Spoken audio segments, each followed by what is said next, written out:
Muito bem, meus irmãos, nós estaremos lendo o versículo 3 de Êxodo, capítulo 6. Eu apareci a Abraão, a Isaque e a Jacó como Deus Todo-Poderoso, mas pelo meu nome, o Senhor, não lhes fui perfeitamente conhecido.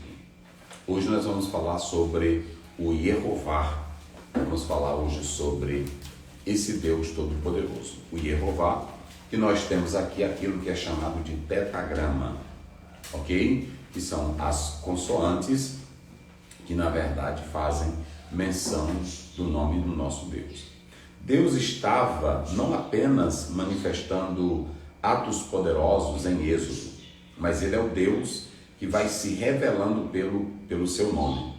E o nome de Deus está aqui nessas consoantes, que na verdade revela o seu ser, a sua existência. Quando você lê, por exemplo, João 5,26, a Bíblia diz: o Pai tem vida em si mesmo. Já viu quando a criança pergunta: mamãe, como é que Deus existe? Quem criou Deus? Deus é autoexistente. Lá a Bíblia diz: o Pai tem vida em si mesmo. Então, quando ele diz para Moisés: eu sou o que eu sou, aí você tem essa expressão Yehová, que nós já falamos que se pega algumas consoantes e se colocando embaixo dessas consoantes, aí tem-se essa pronúncia Yehová, que alguns chegaram a traduzi-la como Jeová, como os americanos fizeram. Mas você tem aqui uma expressão que denota o nome do Deus, o Deus que existe, o Deus que é. Então, quando você lê aí no português, no verso 3, essa expressão, o Senhor, essa expressão aqui fala de Yehová, que alguns não pronunciam, como no caso dos judeus, eles falam, ou não leem o nome, o Shem, ou então dizem o Shem, o Eterno, e assim, mas não pronunciam esse tetragrama. Antes eles pronunciavam.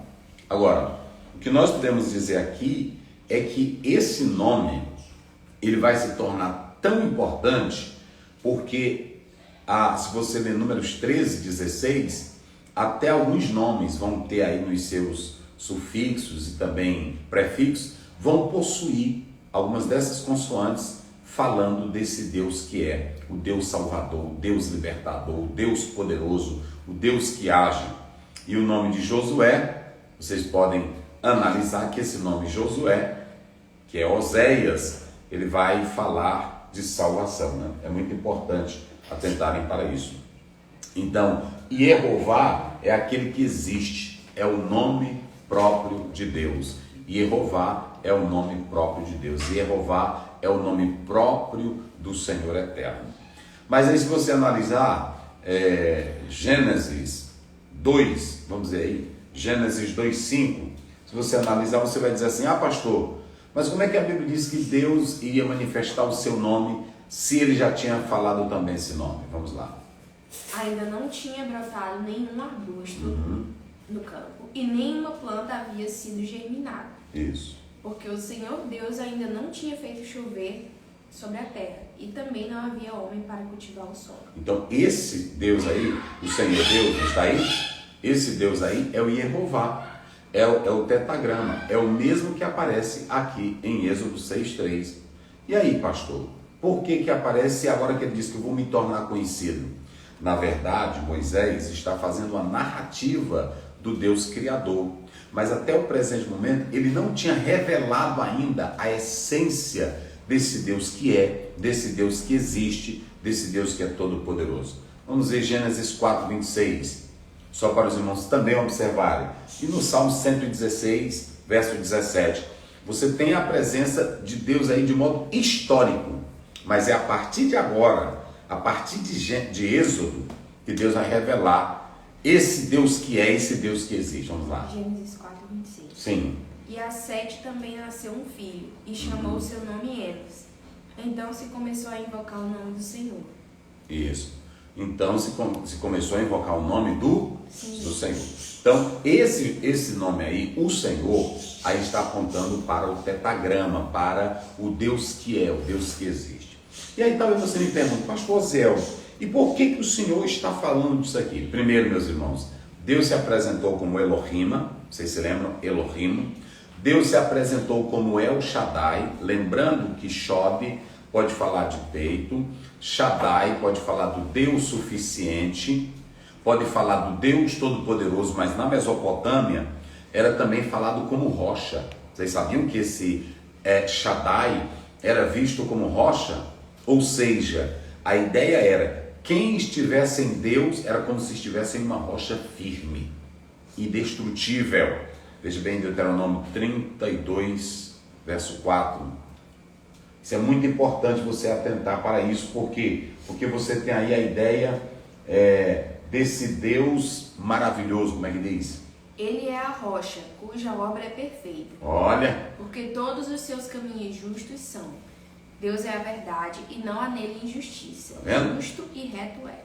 Pronto, ele é a rocha. Se você está nele, não há o que temer. Então Deus estava dizendo para Israel, para Moisés, eu sou o Elohim, eu sou o Deus verdadeiro, eu sou o El Shaddai, eu sou o suficiente, eu sou o peito para vocês, mas eu sou a rocha.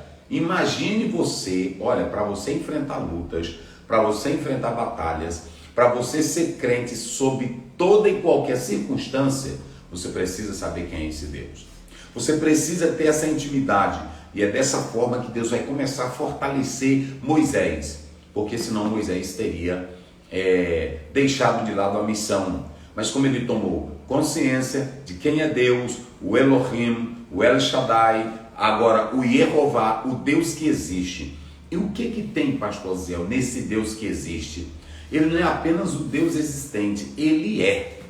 Ele é a verdade. E como ele é, duas coisas irão acontecer para com Israel. Como Deus é, sabe qual é a primeira coisa que ele vai fazer? Vai libertar o seu povo. Vamos ver aí Êxodo 6, versos 6 e 7. Rapidinho, vamos lá. Êxodo 6, 6, 7. Eu os farei meu povo e serei o Deus de vocês. Então vocês saberão que eu sou o Senhor, o seu Deus, que livra do trabalho imposto pelos egípcios. Vocês vão saber que eu sou Deus. Como é que eles iam saber que era Deus? Deus, como ele é o Deus que é, ele é o Deus que existe, ele diz, eu vou libertar vocês. Eu vou libertar vocês da opressão. Eu vou libertar vocês dessa força de Faraó. Eu vou tirar vocês da escravidão. Então, a partir daí, você tem a ideia que Deus está se revelando pelas suas obras. Deus está se revelando agora pelo seu ato redentivo, libertador. Ele está dizendo, eu vou tirar vocês dessa escravidão. Né? É aquilo que já observaram. É claro que o crente, ele vai ter lutas, ele vai ter provas. Mas o crente, tem hora que ele canta, tem hora que ele glorifica, porque ele sabe quem é Deus.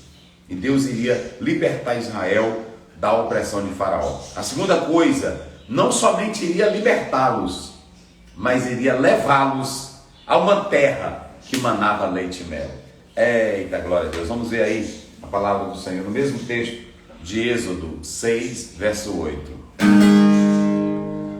Ele ia levá-los a uma terra que manava leite e mel. Vamos lá. E os farei entrar na terra que, com mão levantada, jurei que daria a Abraão, Isaque e a Jacó.